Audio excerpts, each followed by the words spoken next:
ಮಾಂಗಲ್ಯ ಬಂಧನ ಅಧ್ಯಾಯ 2. ಶಾರದಾ ಅವರು ತಿಂಡಿ ತಿನ್ನು ಬಾ ಅಂದರು. ಹೋ ಬರ್ತೀನಿ ಅಂತ ಹೇಳಿ ರೂಮ್ಗೆ ಹೋಗಿ ಬಿಕ್ಕಿ ಬಿಕ್ಕಿ ಅಳ್ತಾಳೆ. ಜೀವನದಲ್ಲಿ ಮೊದಲನೇ ಬಾರಿ ತನಗಾಗಿ ಕೇಳಿದ್ದೇ ಸಿಗಲಿಲ್ಲ ಅಲ್ಲ ಅನ್ನೋ ನೋವು ಇಂಚಿಂಚಾಗಿ ಅವಳನ್ನು ಕುಸಿಯೋ ಥರ ಮಾಡ್ತಿರುತ್ತದೆ. ಇತ್ತ ಶಾರದಾ ಅವರು ಇವಳೇನು ಪುಳಿಯೋಗರೆ ಮಾಡು ಅಂತ ಹೇಳಿ ತಿನ್ನದೆ ಹಂಗೆ ಹೋದ್ಲಲ್ಲ ಅಂತ ಮತ್ತೊಮ್ಮೆ ಕರೀತಾರೆ. ಪಾಪ ಅವಳಾದರೂ ಹೇಗೆ ಬರ್ತಾಳೆ? ತಾನು ಪ್ರೀತಿಸಿದ ಹುಡುಗನ್ನ ಇನ್ನೊಂದು ಹುಡುಗಿ ಜೊತೆ ನೋಡಿದಾಗ ಬೇಸರ ಆಗಿ ಅಳ್ತಾ ಕೂತಿರ್ತಾಳೆ. ಇನ್ನೊಮ್ಮೆ ಮತ್ತೆ ಶಾರದಾ ಅವರು ಕರೆದಾಗ ಕಣ್ಣುಗಳ ಒರೆಸಿ ಮುಖ ತೊಳೆದು ನಗು ಮುಖದ ಮುಖವಾಡ ಹೊತ್ತು ನನ್ನ ಹಣೆಬರಹನೇ ಹೀಗೆ ಇದ್ರೆ ಏನು ಮಾಡೋಕ್ಕಾಗಲ್ಲ, ಬಂದಂಗೆ ಬರಲಿ ಅಂತ ಮನಸ್ಸಲ್ಲೇ ತನಗೆ ತಾನೇ ಸಮಾಧಾನ ಮಾಡಿಕೊಂಡು ಅಡುಗೆ ರೂಮ್ಗೆ ಹೋಗಿ ಪುಳಿಯೋಗರೆ ತಿಂತಾ ಇರ್ತಾಳೆ. ಶಾರದಾ ಅವರು ಬಂದು ಸಪ್ಪಗೆ ಇರೋ ಮಗಳ ಮುಖ ನೋಡಿ ಏನಾಯ್ತು ಮಗಳೇ ಅಂತಾರೆ.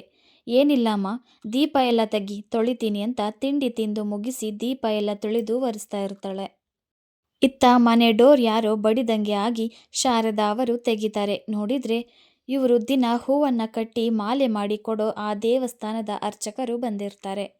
ಹಬ್ಬದ ದಿನ ಅರ್ಚಕರು ಮನೆಗೆ ಬಂದಿದ್ದು ಖುಷಿಯಾಗಿ ಬನ್ನಿ ಒಳಗೆ ಅಂತ ಶಾರದಾ ಅವರು ವಿನಯದಿಂದ ಕರೀತಾರೆ.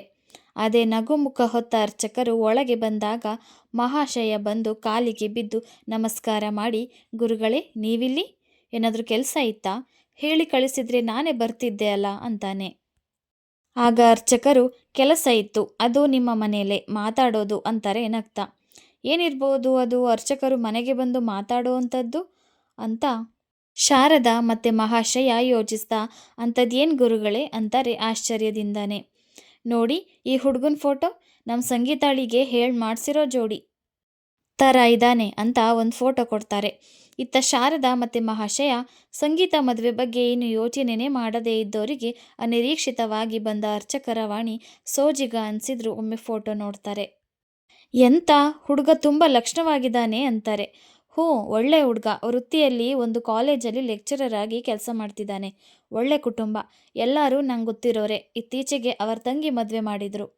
ತಂಗಿ ಅಮೇರಿಕಾಗೆ ಹೋಗ್ತಿದ್ದಾಳೆ. ಅಷ್ಟರಲ್ಲೇ ಅಣ್ಣನ ನಿಶ್ಚಿತಾರ್ಥ ಆದರೂ ಮಾಡಲೇಬೇಕು ಅಂತ ಹಠ ಮಾಡ್ತಿದ್ದಾಳಂತೆ. ಆದರೆ ನಿಮಗೆ ಹೇಳ್ತಿದ್ದೀನಿ ಅಂತ ಅರ್ಚಕರು ಹೇಳಿ ಅವರನ್ನೇ ನೋಡ್ತಾ ಇರ್ತಾರೆ. ಇತ್ತ ಶಾರದಾ ಅವರಿಗೆ ಹುಡುಗ ಇಷ್ಟ ಆದರೂ ಮಗಳಿಗೆ ಇಷ್ಟು ಬೇಗ ಮದುವೆನಾ ಅನ್ನೋ ಚಿಂತೆ ಕಾಡುತ್ತೆ. ಆದರೂ ಒಮ್ಮೆ ಯಾವತ್ತಿದ್ರೂ ಮಾಡೋದೆ, ಅದರಲ್ಲೂ ಅರ್ಚಕರೇ ತಂದಿರೋ ಸಂಬಂಧ ಒಳ್ಳೆಯದೇ ಆಗಿರುತ್ತೆ ಅಂದ್ಕೊಂಡು ಒಮ್ಮೆ ಮಗಳಿಗೆ ಫೋಟೋ ತೋರಿಸ್ತೀನಿ ಅಂತ ದೀಪ ಕ್ಲೀನ್ ಮಾಡ್ತಾ ತನ್ನದೇ ದುಃಖದಲ್ಲಿ ಇದ್ದ ಸಂಗೀತಾಳಿಗೆ ತೋರಿಸೋಕೆ ಹೋಗ್ತಾರೆ. ಇತ್ತ ಅರ್ಚಕರ ಎಲ್ಲ ಮಾತನ್ನು ಕೇಳಿಸಿಕೊಂಡಿರ್ತಾಳೆ ಸಂಗೀತ. ಆಗ ಅಮ್ಮ ಬಂದು ಫೋಟೋ ನೋಡು ಅಂದಾಗ, ಅಮ್ಮ ನನಗೆ ಯಾವ ಫೋಟೋನೂ ತೋರಿಸ್ಬೇಡ, ನೀವು ಹೇಗೆ ಹೇಳ್ತಿರೋ ನಾನು ಹಾಗೆ ಕೇಳ್ತೀನಿ ಅಂತಾಳೆ. ತನ್ನ ಎಲ್ಲ ನೋವನ್ನು ಕಾಳಿದಾಸನನ್ನು ಮರೆಮಾಚಿ, ಅಯ್ಯೋ ಹಂಗಂದ್ರೆ ಹೆಂಗಮ್ಮ, ನಿನ್ನ ಸ್ವಂತ ಅಭಿಪ್ರಾಯ ಇಲ್ಲದೆ ನಾವು ಮುಂದುವರಿಯೋಕೆ ಆಗಲ್ಲ. ಅಮ್ಮ ಹೇಳಿಲ್ವಾ ನಿಮ್ಮಿಷ್ಟನೇ ನನ್ನಿಷ್ಟ ಅಂಥೇಳಿ ದೀಪನೆಲ್ಲ ಹಚ್ಚಿ ಇಡ್ತಾಳೆ. ಸರಿ ಅಂಥೇಳಿ ಶಾರದಾ ಅವರು ಮತ್ತು ಮಹಾಶಯ ಫೋಟೋ ನೋಡಿ, ಹುಡುಗ ಚೆಂದ ಇದ್ದಾನೆ, ಮತ್ತು ಒಳ್ಳೆ ಕೆಲಸ ಸಹ ಇದೆ, ಒಮ್ಮೆ ಮುಖ ಭೇಟಿ ಮಾಡಿ ನೋಡೋಣ ಅಂತಾರೆ. ಅರ್ಚಕರಿಗೆ ಖುಷಿಯಾಗಿ ನಾಳೆ ದೀಪಾವಳಿ ಮನೆಗೆ ಬೆಳಕಾಗಿ ಅಳಿಯ ಬಂದರೆ ಒಳ್ಳೆಯದಲ್ವಾ ಅಂತ ಹೇಳಿ ನಾಳೆನೇ ಹುಡುಗನ ಮನೆಯವರಿಗೆ ಬರೋಕ್ಕೆ ಹೇಳಲಾ ಮತ್ತೆ ಅಂತ ಕೇಳ್ತಾರೆ. ಅರೆ ನಾಳೆನೇನಾ, ನಾವಿನ್ನೂ ಏನೂ ರೆಡಿ ಆಗಿಲ್ಲ ಅಂತ ಶಾರದಾ ಅವರು ಹೇಳಿದರೆ ಮಹಾಶಯ, ಅಯ್ಯೋ ಬಿಡಮ್ಮ, ಅದರಲ್ಲಿ ಏನು ರೆಡಿ ಆಗೋದು, ನೀವು ಕರೆಸಿ ಗುರುಗಳೇ ಅಂತಾನೆ.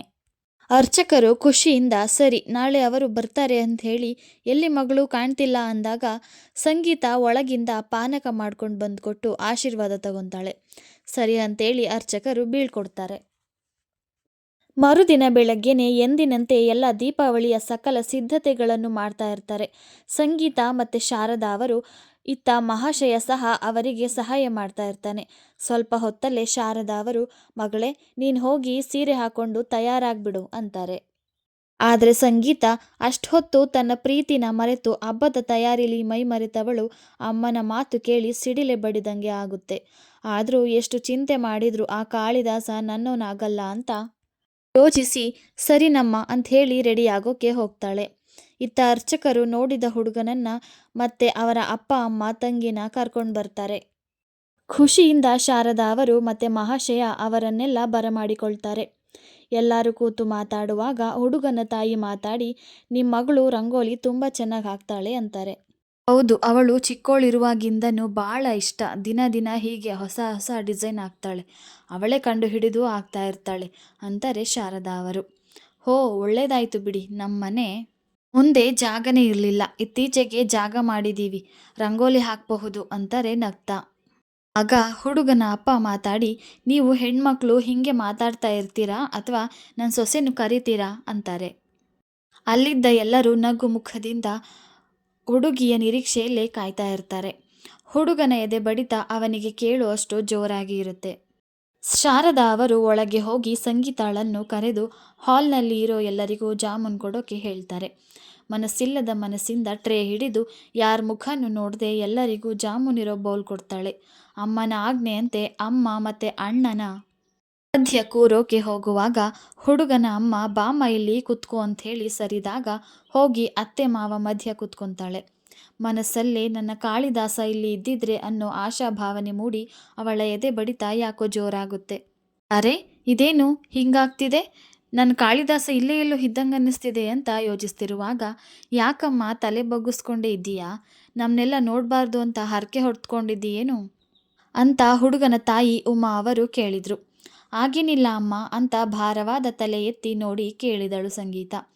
ನೀನು ಚಟ್ಪಟ್ ಅಂತ ಮಾತಾಡೋ ಪಟಾಕಿ ಅಂದರು ಅರ್ಚಕರು, ನೀನೇನಮ್ಮ ನೋಡಿದ್ರೆ ಮೌನಗೋರಿ ಆಗಿದೆಯಾ ಅಂತ ಉಮಾ ಅವರು ಮತ್ತೆ ಮಾತಿಗಿಳಿತಾರೆ ಸಂಗೀತಾಳನ್ನ. ಆದರೆ ಸಂಗೀತ ಮಾತ್ರ ತನ್ನ ಮನದರಸನ ನೆನಪಲ್ಲೇ ಚಡಪಡಿಕೆಯಲ್ಲೇ ಇರ್ತಾಳೆ. ಇವಳು ನನ್ನ ಮಗಳು ಹರಿಣಿ ಅಂತ ನೋಡುವಂದಾಗ ಅವರ ಒತ್ತಾಯಕ್ಕೆ ಒಮ್ಮೆ ತಲೆ ಎತ್ತಿ ನೋಡ್ತಾಳೆ. ಅವಳಿಗೆ ಒಮ್ಮೆಲೇ ಶಾಕ್ ಆಗುತ್ತೆ. ಅರೆ, ಈ ಹುಡುಗಿ ನಾ ಎಲ್ಲೋ ನೋಡಿದ್ದೀನಿ ಅಲ್ಲ ಅನ್ಕೊಂತ ಅವಳನ್ನ ಎದ್ದಿಟ್ಟಿಸಿ ನೋಡುವಾಗ, ಅಲ್ಲೋ ಹತ್ತಿಗೆ, ಏನು ಹಾಗೆ ನನ್ನೇ ನೋಡ್ತಿದ್ದೀರಾ, ನೀವು ನೋಡಬೇಕಿರೋದು ನನ್ನಲ್ಲ, ಇದೇ ಈ ನಮ್ಮ ಅಣ್ಣನ್ನ ಅಂತ ಅಲ್ಲೇ ಕೂತಿದ್ದ ಅವಳ ಅಣ್ಣನ್ನ ತೋರಿಸ್ತಾಳೆ. ಹರಿಣಿ ತೋರಿಸಿದ್ದ ಕೈ ಎತ್ತ ನೋಡಿದ ಸಂಗೀತಾಗೆ, ಏನು ನೋಡ್ತಿದ್ದೀನಿ ನಾನು, ಇದೆಲ್ಲ ನಿಜಾನಾ ಅನಿಸುತ್ತೆ. ನನ್ನ ಕಣ್ಣು ನನಗೆ ಮೋಸ ಮಾಡಲ್ಲ. ಹೌದು, ಇದು ಅವರಾ ಆ ದೇವಿ ಸನ್ನಿಧಿಲಿ ಹಾಡಿದ್ದ ಆ ಕಾಳಿದಾಸ, 1 ವರ್ಷದಿಂದ ಪ್ರೀತಿಸಿದ್ದ ಆ ನನ್ನ ಕಾಳಿದಾಸ, ಪ್ರತಿ ಕ್ಷಣ ನನ್ನ ಮನ ಬಯಸುತ್ತಿದ್ದ ಅದೇ ಕಾಳಿದಾಸ, ಇಂದು ನನ್ನ ನೋಡೋಕೆ ಬಂದಿರೋದು ಅದೇ ಕಾಳಿದಾಸ ಅನ್ನೋದನ್ನು ನೆನೆದು, ಅಯ್ಯೋ ತಾಯಿ, ಸುಮ್ಮನೆ ನಾನು ನಿಂಗೆ ಏನೇನೋ ಹೇಳಿಬಿಟ್ಟೆ, ಸ್ವಲ್ಪ ತಾಳ್ಮೆಯಿಂದ ಇರಬೇಕಿತ್ತು, ನನ್ನಲ್ಲಿ ಕ್ಷಮಿಸು ತಾಯಿ ಅಂತ ಆ ದೇವಿಗೆ ಮನದಲ್ಲೇ ಕ್ಷಮೆ ಯಾಚಿಸ್ತಾಳೆ. ಅವಳಿಗೆ ಅರಿವೇ ಇಲ್ಲದೆ ಕಣ್ಣಲ್ಲಿ ನೀರು ಜಿನುಗುತ್ತೆ. ಕಾಳಿದಾಸನ ನೋಡಿದ ಸಂತೋಷಕ್ಕೋ ಅಥವಾ ಆ ದೇವಿನ ತಪ್ಪಾಗಿ ಅರ್ಥ ಮಾಡ್ಕೊಂಡ್ಬಿಟ್ಟೆ ಅನ್ನೋದಕ್ಕೋ ಅವಳಿಗೆ ಅರ್ಥ ಆಗಲ್ಲ. ಆ ಕ್ಷಣ ಅವಳಲ್ಲಿ ಮಧುರವಾದ ಒಂದು ಅನುಭೂತಿ ಮೂಡಿರುತ್ತೆ. ಇತ್ತ ಆ ಕಾಳಿದಾಸ, ಅಯ್ಯೋ ಇವಳಿಗೇನಾಯಿತು, ಯಾ ಕಣ್ಣಲ್ಲಿ ನೀರು, ನನ್ನಿಷ್ಟ ಆಗಲಿಲ್ವಾ ಅಂತ ಒಂದೇ ಸಮನೆ ಏನೂ ಅರ್ಥ ಆಗದೆ ಏನಿ ಕಣ್ಣೀರ ಅರ್ಥ ಅಂತ ಅವಳನ್ನೇ ನೋಡ್ತಿರ್ತಾನೆ. ಯಾಕಮ್ಮ ಕಣ್ಣಲ್ಲಿ ನೀರು, ನನ್ನ ಮಗ ಇಷ್ಟ ಆಗಲಿಲ್ವಾ ಅಂತ ಉಮಾ ಅವರು ಸ್ವಲ್ಪ ಆತಂಕದಲ್ಲೇ ಕೇಳ್ತಾರೆ. ಇತ್ತ ಎಲ್ಲರ ಆತಂಕನೂ ಅದೇ ಆಗಿರುತ್ತೆ.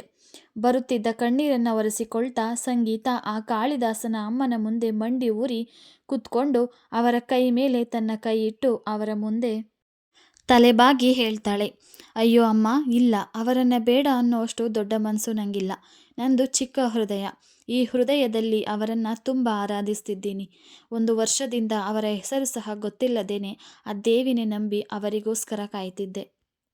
ಎಲ್ಲಿ ಅವರು ಸಿಗದೆ ನನ್ನ ಪ್ರೀತಿ ಸತ್ತು ಹೋಗ್ಬಿಡುತ್ತೋ ಅಂದ್ಕೊಂಡಿದ್ದೆ.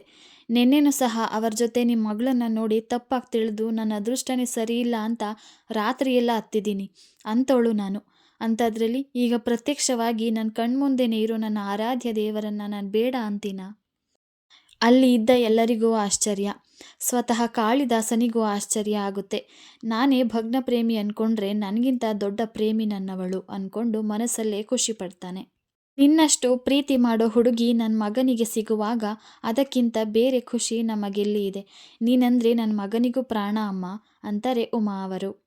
ಸಂಚಿಕೆ ಮುಂದುವರಿಯುತ್ತದೆ, ನಿರೀಕ್ಷಿಸಿ.